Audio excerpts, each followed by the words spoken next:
Wonderful. Well, hello, everybody. Welcome.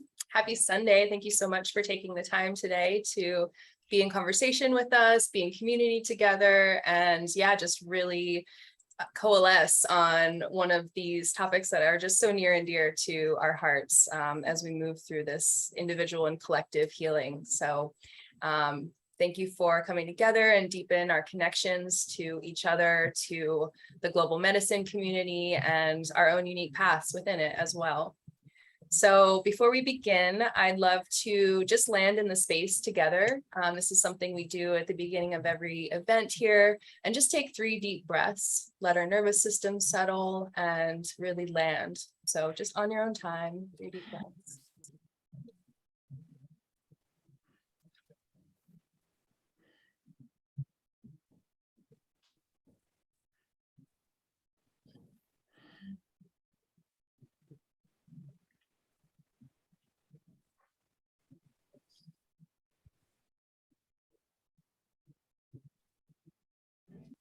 Beautiful.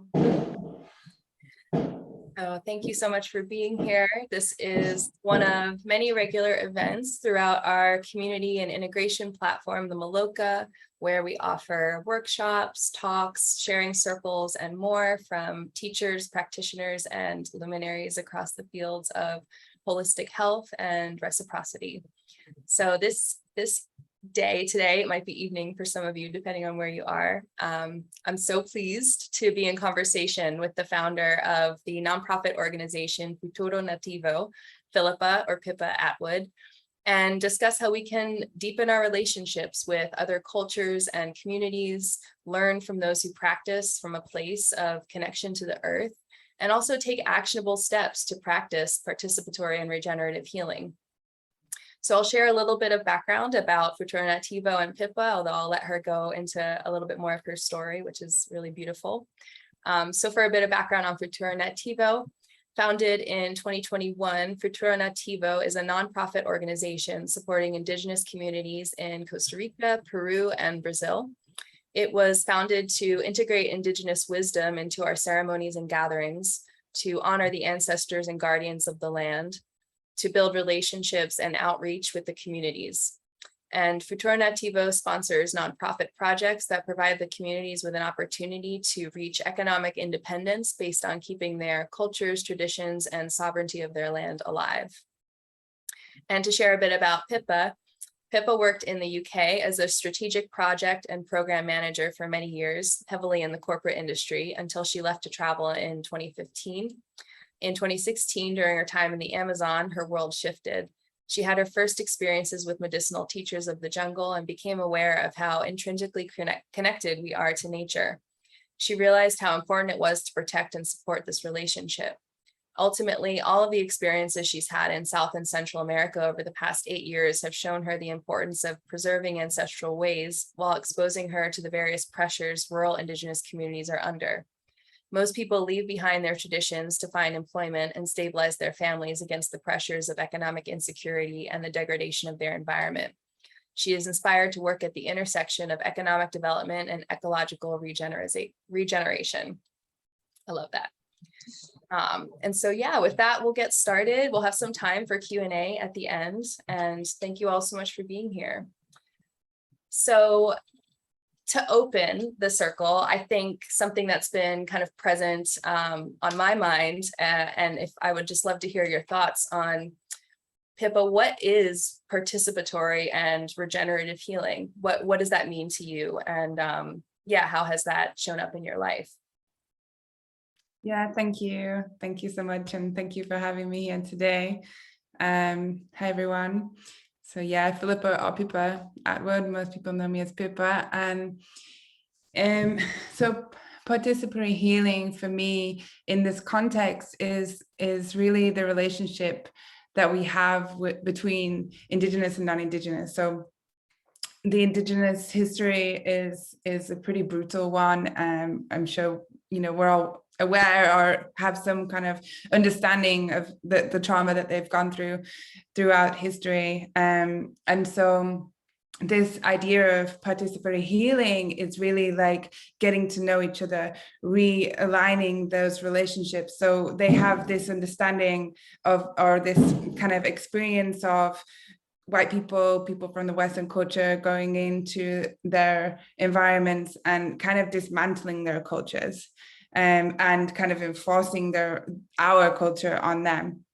And so this way of building relationships, being participatory in our relationships with them, enables healing on both sides. So we're receiving healing from them, usually through their medicines and through their culture and how they relate to the natural world. And then they can actually receive healing from us, and understanding that, you know, that's not a cyclical pattern that is going to repeat itself again. And we're actually here to really honor and serve them, and kind of create these strong bonds. So when we come together in that way, that for me is the participatory healing part of this. Mm-hmm. So it's summarized, but that's what it means to me. I love that. And I love that also it can be regenerative in the sense that as a result of that healing, you know, we are actually planting seeds and building relationships from which more things can come. And, you know, that's like a feeding into kind of more of the collective healing loop, which is exactly. That then ripples out, you know. And so these projects that we have with them, you know, which come after a certain amount of the relationship building has already happened.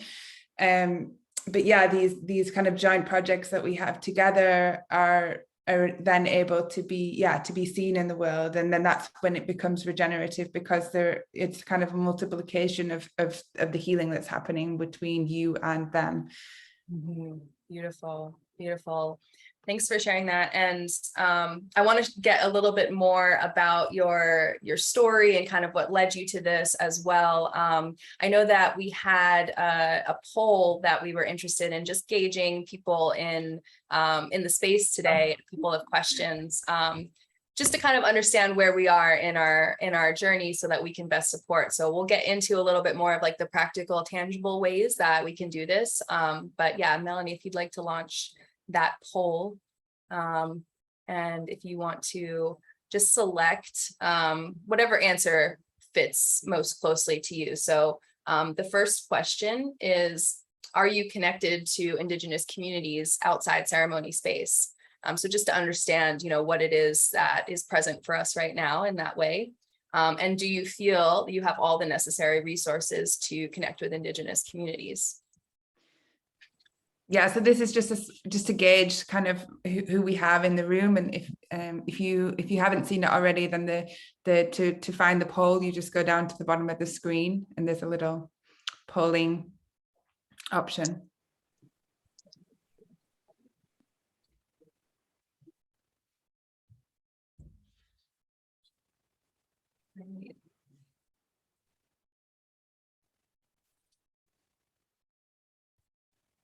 So while we're kind of waiting for the results to get in, I wonder if, you know, I shared a little bit in the beginning about Futuro Nativo and you, but yeah, I'd just love to hear from you.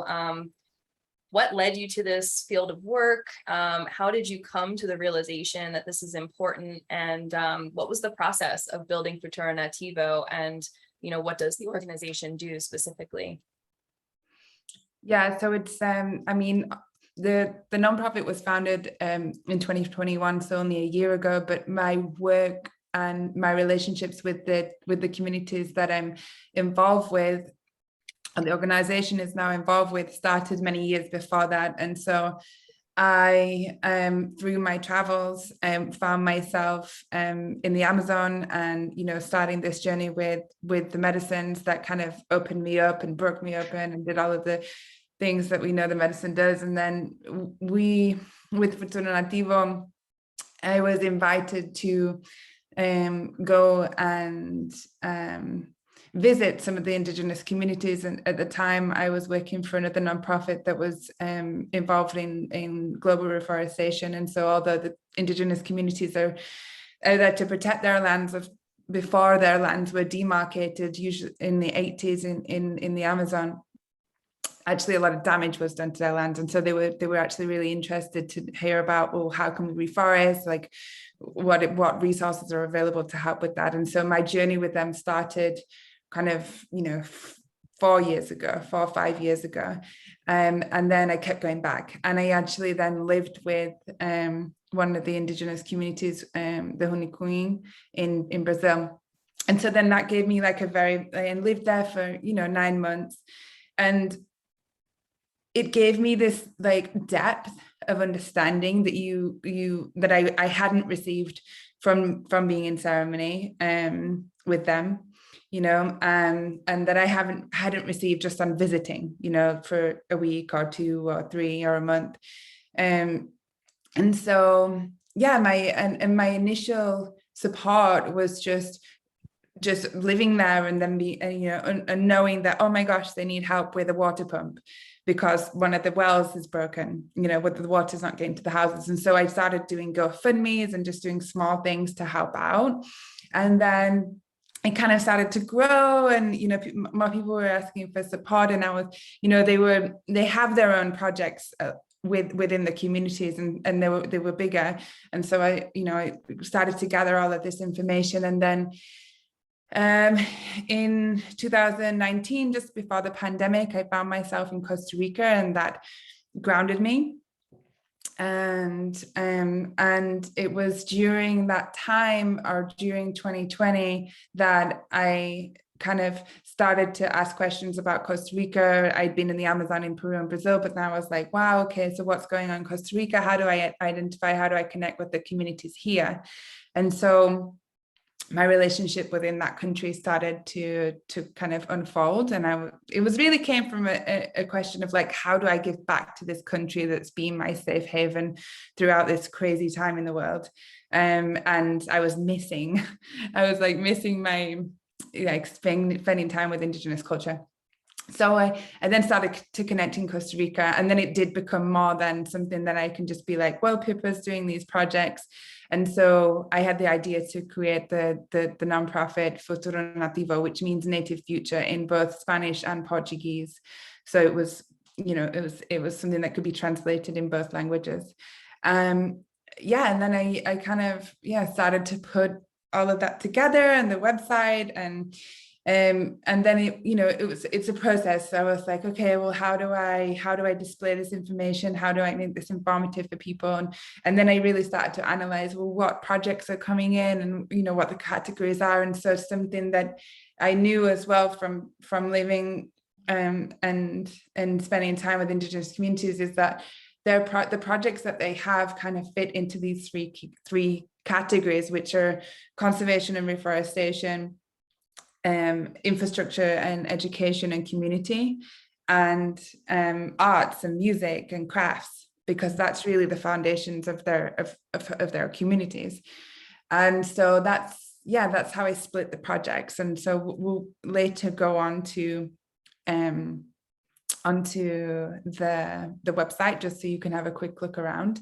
But that's, and then from there, the projects are kind of always cycling. So when we fund a project, then we move on to the next project. And so, that's a very nutshell version, but that's how Futuro Nativo came about, and kind of, and the kind of projects that we're involved in and why we're involved in those projects. And so it's also really important to note that the projects that we are supporting all come from the communities themselves. We have never, and will never go into a community and say, I think this is a really good idea for you. It's always something that they think is a good idea for themselves. Mm-hmm, mm-hmm.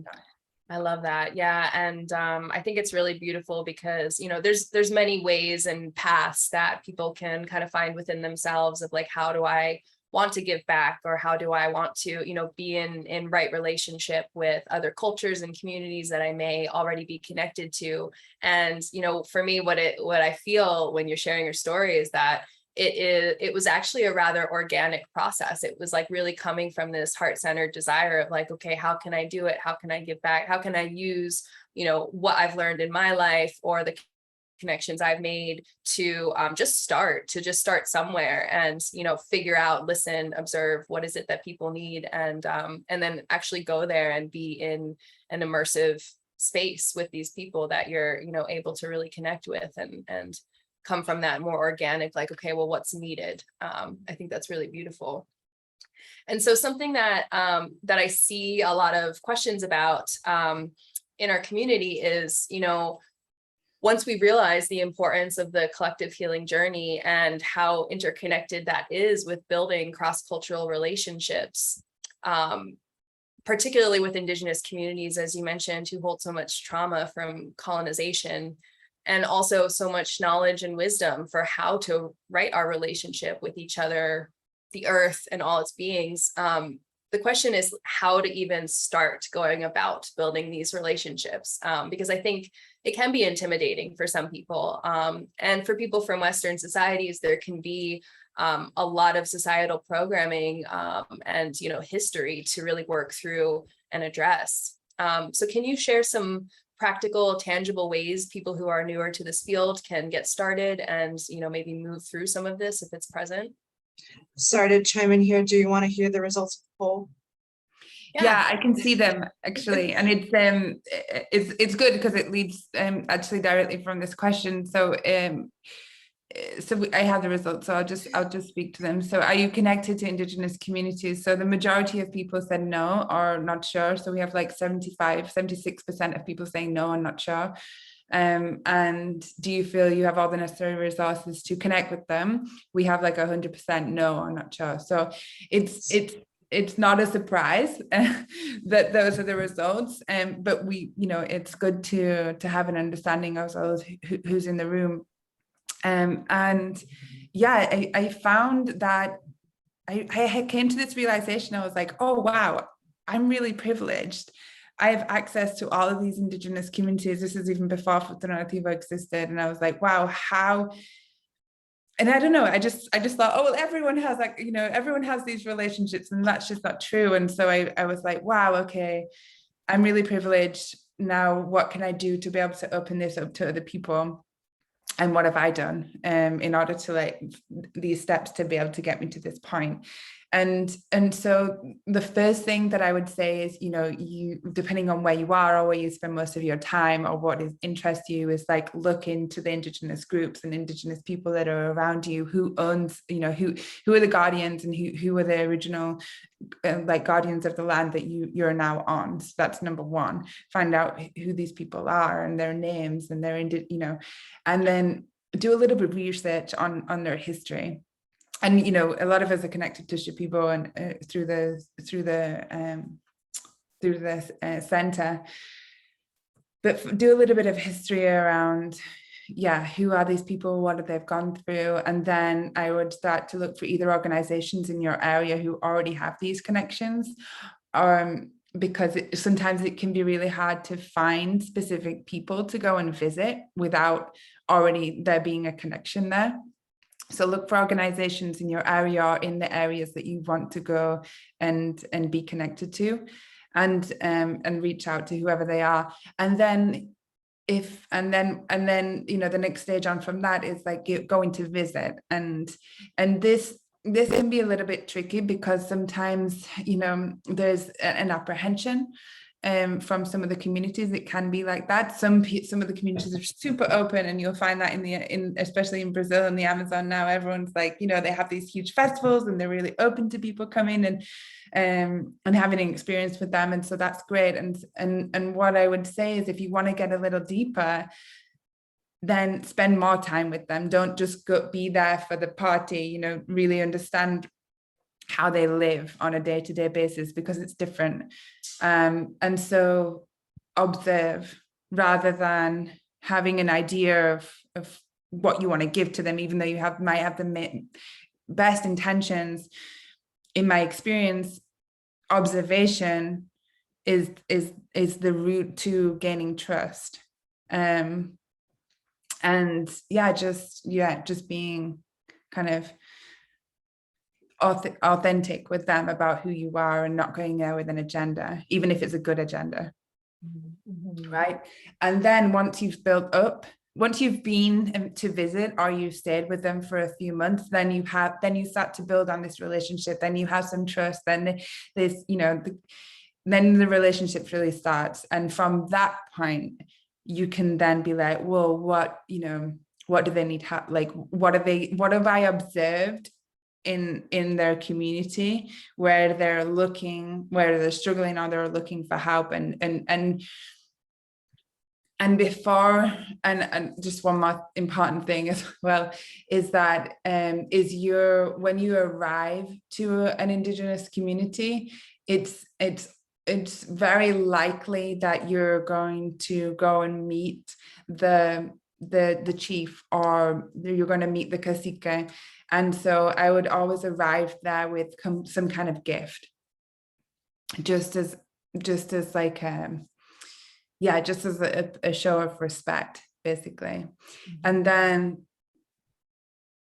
anything that comes out of that relationship, if you're wanting to help them in the ways that they tell you they need help with, then it's usually the chief that you're working with or getting permission from in order to be able to do work with them.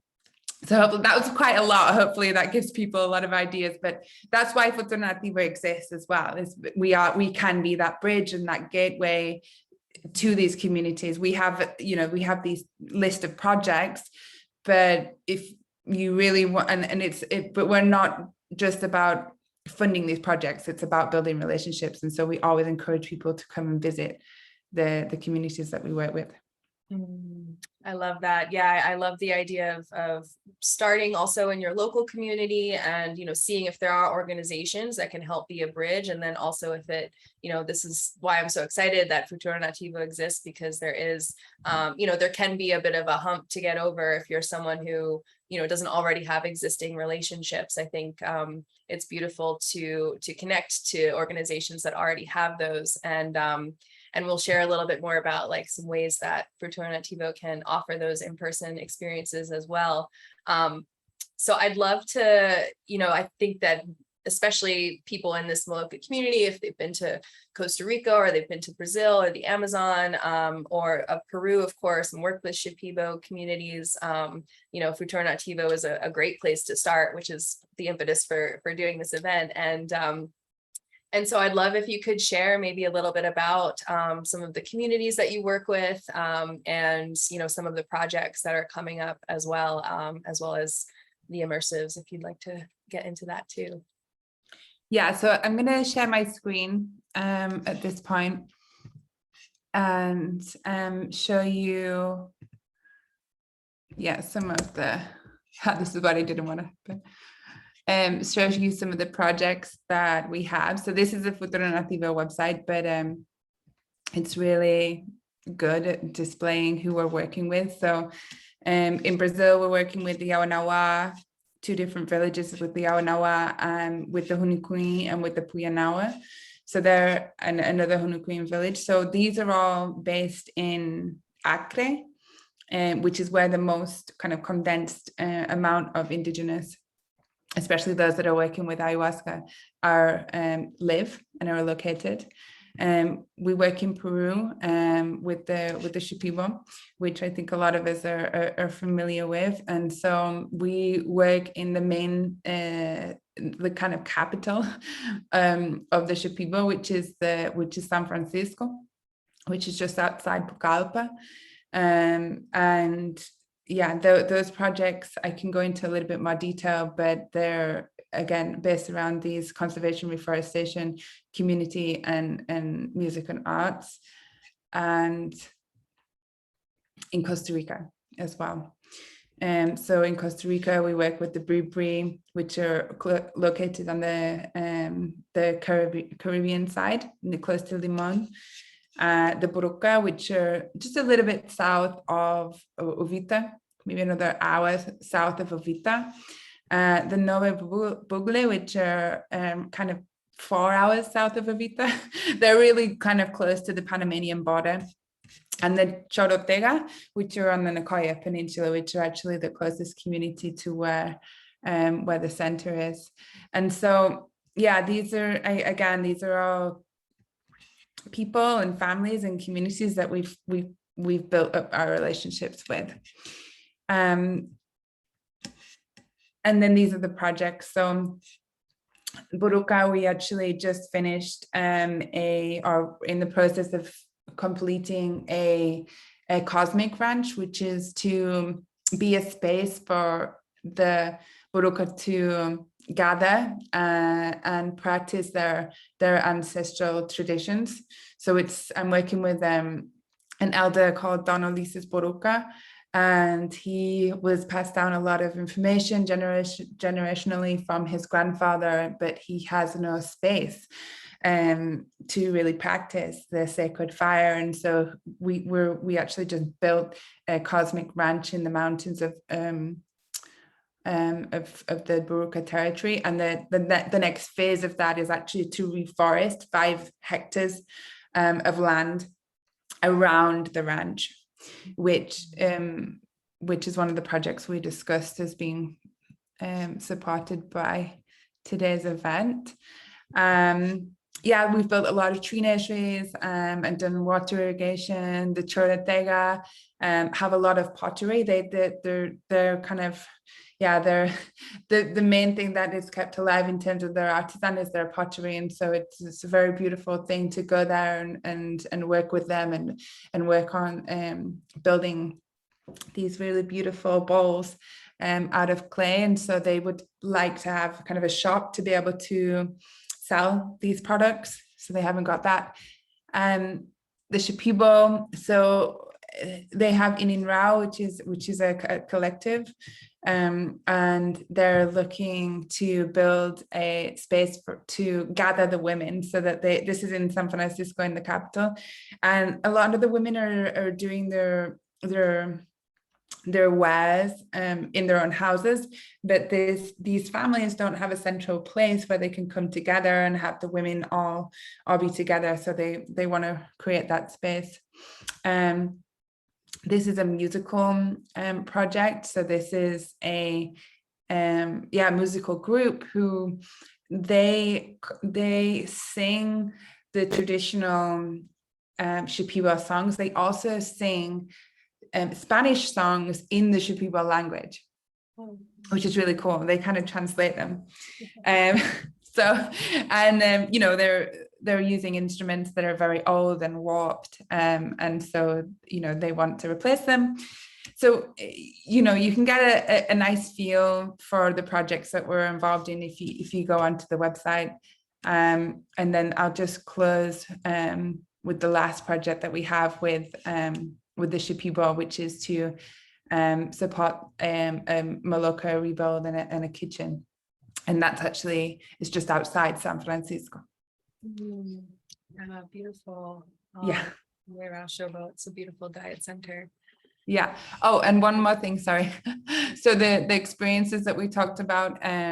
So if you want to, so this is like a new part of Futuro Nativo is Futuro Nativo experiences. And so this was, again, just kind of identified as something that, oh, wow, we really want to be more of that bridge, get more people into these communities so that they can start building these relationships. And so the first one of those is in Costa Rica this February. And so we're going to do an immersion with the Brie February 16th to the 26th. And so this just gives you a short itinerary. We're also going to go and visit some really beautiful places in Costa Rica, Tortuguero National Park and Tapanti, and the hot springs in Orosi.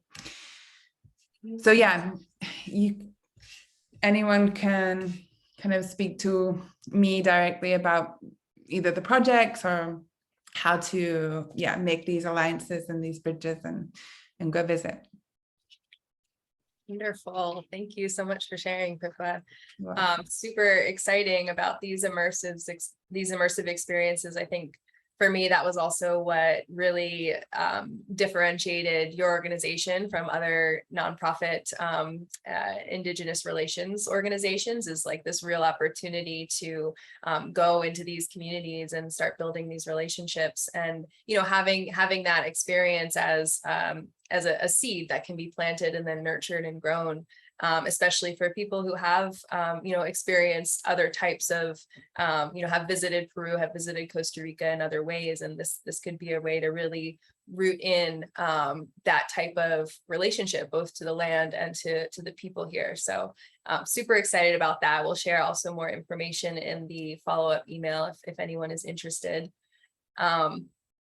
And yeah, I would love to maybe, if you had anything else to add about your organization or about any other practical suggestions, or I'd love to kind of open it up to the audience for some Q&A and maybe even some feedback or understanding, since we're here in this space together. What is it that you're curious about, or is there any resonance with your own healing journey that you felt from this conversation? How is it that you would like to connect more with these types of communities and groups and projects? So yeah, is there any resonance that anyone has that they'd like to share, or anything about any questions for Pippa? You can just do a popcorn style. Hi, Melissa, Rashi here. Hi, Pippa. You are doing such wonderful work. It's actually so interesting how the universe works. I came down to Soltara this past year and this year for ayahuasca ceremonies, and I honestly have not been a very good citizen of this earth in terms of my ego consciousness. And I recently had a vision of ayahuasca showing me how she's being exploited, and that the way she's being transported in the Amazon is really hurting her. And I honestly did not know how to interpret it, but I just know that there's a reason why I'm here today and that I stumbled upon this event and your work, because I don't usually attend Maloca events. I've just been feeling sick and dealing with some stuff in my life. So it really felt like the universe nudging me to come here today and listen to this. And my question really is, what can I do? What can I do to help? And I'm sure the immersion is a wonderful start, and speaking to you some more about what is required, but really, I would love your feedback on how I can make myself useful. Yeah, it's an interesting topic, and one that's definitely needs to be talked about. I also see and feel that, and ayahuasca is now available to so many people. It's in so many countries throughout the world, and a lot of people are facilitating that. What's not happening, or has not happened in the past, is that we're kind of doing the same thing as we always did. We go in there and we take the medicine and we don't put it back. So there are now projects that are replanting ayahuasca. Ayahuasca itself it's kind of it's not that friendly to the trees, and the plants that are around it kind of takes over, and so they now have kind of like these projects to replant the ayahuasca, which is good. The mentality of ayahuasca as a business is something that is definitely a conversation in the Indigenous elders conferences that are happening, but inter-Indigenous conversations that are happening, and so that's kind of really deep. There was just one with the Ashaninka in Brazil, where they had, I think, over 60 different ethnicities there, and they're talking about this. They're talking about these problems, because it's not always the Indigenous either that are removing ayahuasca from the forest. Or people with with integrity. And so what can you do as an individual? I would say that you are able to inform people, make sure people are aware of this this thing that is happening, and then find specific projects that are around regeneration of ayahuasca. And then deeper to that is like, if and when you start building these relationships with Indigenous leaders, to be able to attend, and some, you know, most of the time they're open to Westerners being there, but they're not easy places to get to hear what they have to say about it and how they're tackling the issue, and take their guidance on that. Well, thank you so much for all of that information. Just a short follow-up. I'm thinking about language. Is language a barrier in terms of speaking English? Yeah, if you don't, I mean, I speak Spanish and Portuguese. So that definitely helps. And so, yeah, if you and when you go to visit these communities, you will definitely, in order to build that relationship, you need to be able to communicate. And there's a limitation if it's just, you know, it's possible, but there's a limitation if it's just hands, gestures, and feeling each other from the heart. To get into these some of deep things that we're talking about, there has to be a translator if you're not proficient in the language. Okay. I could jump in here as well, Rashi, just maybe an initial place to start that came up for me, because I really appreciate you raising this question. This is obviously a topic really close to our hearts, and we don't actually, at Soltara, we don't actually pull from wild ayahuasca anymore. We work closely with a finca with different, a farm with different mother plants from different countries. So, and also contributing to the replantation. I think one really good place to start would be, if I can offer chacruna.net, the Chacruna Institute of Psychedelic Plant Medicines. Melanie, if you could just put that in the chat, if you don't mind.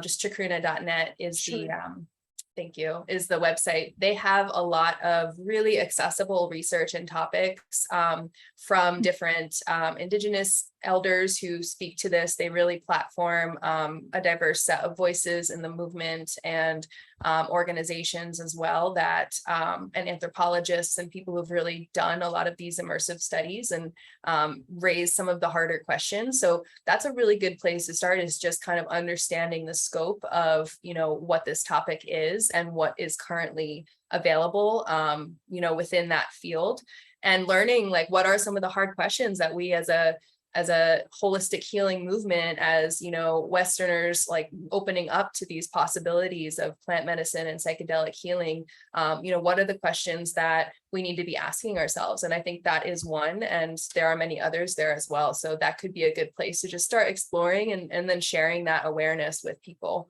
as well, you know, as you come across that in the communities that you're a part of.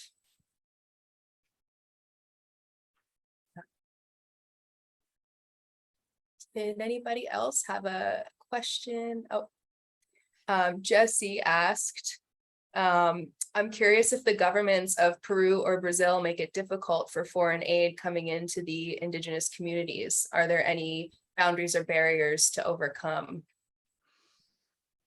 It's a great question. Yeah, the government don't make it easy, and Brazil's in a very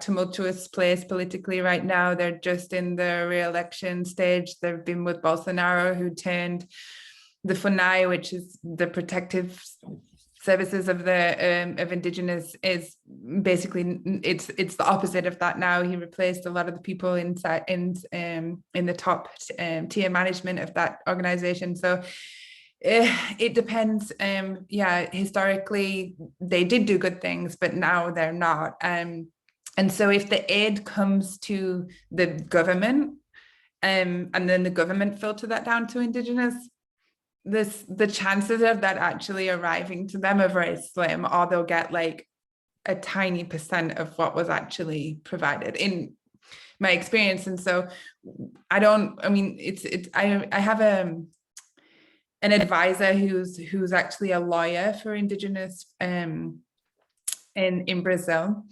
Indigenous matters dealings throughout the last 20 years. And she asked me the question, like, are you partnering with governmental organizations? And I said no. And she said, good, because if you're independent like we are, then we know that the aid is going directly to them. If you have to filter through a number of different governmental organizations, it's going to have very low impact. That's actually really great information, you know, really doing the research about the organizations that you're going to be working with, and making sure that the money is actually getting to where it's supposed to go. Yeah, you basically want to have as like little amount of people in the way between you and the actual community as possible. Yeah, and also and maybe you can share as well your thoughts, but what comes up for me is also really understanding that the organizations that do work with Indigenous communities, that it is Indigenous community led, like the projects are led by that, and that's an important pillar for that organization. Huge pillar, because there are also organizations that are doing great work, but they go in and they're like, we should build you this. And then I've seen it in Peru. I was just there in San Francisco, and they built, I think it was like, they built them like quite modern toilet blocks in, and like put like septic tanks in. It's not something that they asked for. And so if you speak to them, there's like plenty of other things that they would have like wanted to happen, and that's not something that they wanted, you know. Of course they're going to say, yeah, okay, and then, you know, when that happens, it kind of, maybe not with this, because it's kind of like more of a physical thing, but it doesn't have longevity because it's not owned by them. They didn't ask for it. So like who's actually, who's taking ownership of that, and who's going to make sure that that carries on generationally. Yeah, beautiful. These are great. So I know we're kind of close to time now, and I'm curious, so if anybody else has any thoughts or questions, reflections, desires, what they'd like to see, how we can support your own journey with this, because it is, you know, I think it is an important branch, and it's also a unique path for many. Something that's coming up for me, I was wondering, Pippa, if you could possibly speak to anything as a Westerner, and for me personally, and possibly others in this event as a white person. You know, there's obviously a history of extraction and exploitation, and as you just described, sort of like even in charitable work, doing what we think they need as opposed to what they actually need. How have you sort of like what maybe had come up for you, like when first starting this, like with that, knowing that sort of like history of whiteness in relation to these Indigenous communities, and what maybe should people be aware of when, you know, if they're coming into this work with an interest, but like as a white person? Yeah, so I think I touched on this before, but basically just being there as an observer is so important, like not going in there with an agenda, and just being there and being present with them, and kind of being humble in that space. I think that's the best advice that I could give. And that's the only way, to heal, is through these, building a relationship, which you can only do over time. It's not something that can happen just like, oh, I'll go to visit them for once and now we have this real trust. That's not how, in my experience, they perceive. They have to know they can trust you, and that only comes with time. And in many ways, it reminds me of really just building relationships with anybody, right? I mean, I think it can be intimidating that there is this deep traumatic history behind it. But for me, it also just like approaching, you know, each individual person, like for us, you know, it's about also getting to know like each person that we work with as a human, who's their family, like what, you know, what are their interests, what do they like, you know, as if you play with the you're not kids. just like, yeah, you're not just like, I want to learn about your culture, but like I want to learn about you as a person, you know. And I think that that kind of can build more trust as well, because I think there can be a tendency when talking in broad strokes, or you know, when approaching an entire community, of like trying to kind of understand the community as a whole. But really, I think a way in that's been for me is actually just like getting to know each person. Understanding them, like what is their day-to-day life, go and help them take the corn from the fields, go and help them plant the yucca, the manioca, like cook with them. Yeah. Thank you. That makes me think of when I was last at Soltara during one of our ceremonies, when the maestra was moving from one person to the next, she like dropped something on the floor, which like caused a loud noise, and then made a little joke to one of the facilitators, and they started laughing. And she said something like, I found out later, she says like, oh, I dropped my favorite plants, and it was her lighter that she used to light the mapacho. And just having that moment of like, you know, of humor and shared humanity and vulnerability. It's like they're all human beings too, and it's really important to remember that.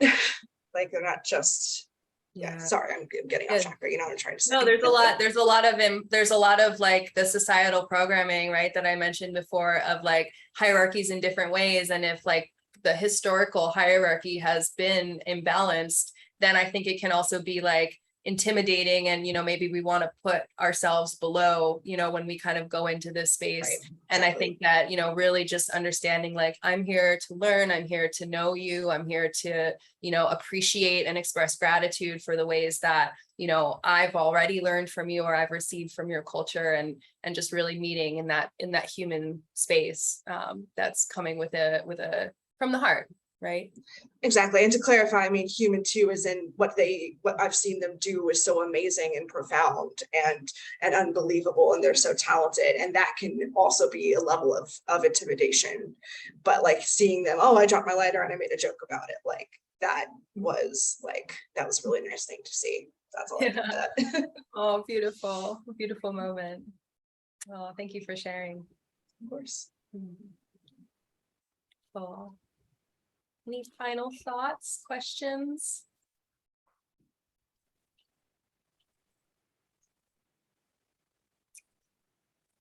Okay. Well, thank you so much, Pippa, for this beautiful conversation today / this evening for you. I hope everybody got some great takeaways and potentially actionable steps you can take in your path ahead. We're here to support you. If you do have any questions, we're going to send some information in a follow-up email as well. The opportunity to have a first immersive with in Costa Rica with Futuro Nativo, I think, you know, it sounds really exciting. So if there's any interest in that, I do want to also share that Futuro Nativo is listed as an organization inside the Maloca. So you can visit the network tab, click on organizations. You'll see their profile, can read more about their work, check out their website, the different projects. And I'll also share that proceeds from today's event will go towards supporting Indigenous projects with the Baruca people in Costa Rica and the Shipibo in Peru. But if you would like to donate more directly to Futuro Nativo or to a specific project on their website, we'll share that link as well in the follow-up email. Or if you just want to share with your community, you know, you don't necessarily have to give money if that's not feasible for you, but even just helping to share about some of these projects, you know, you never know, and every dollar helps. So if you appreciated this event, we'll have more events for the public, as well as members only events and discounts if you sign up for the Inner Circle membership, as well as a bunch of other goodies that you can read more about under the memberships tab on the maloca.com. And just to share before we go that our next event is this Wednesday, the 26th. It's a women's circle with one of the founders and facilitators of Women on Psychedelics, learning some foundational tools for navigating the healing journey. So you can check out our events tab for more information. And yeah, thank you again so much, Pippa. Is there anything else you'd like to share before we sign off? I think that's everything. Yeah, you can follow us on social media, of course. We're always posting about what we're doing and like events coming up. So it's Futuro Nativo on Instagram. And you can also email me. We'll include my email in the in what we send to you after this. So if you have further questions, I'm open to having the conversation with all of you. Beautiful. Thank you all. Thank you so much. Have a Thank beautiful you. rest of your Sundays. Thanks for being Thank you, here. everybody, and thank you for that. Bye.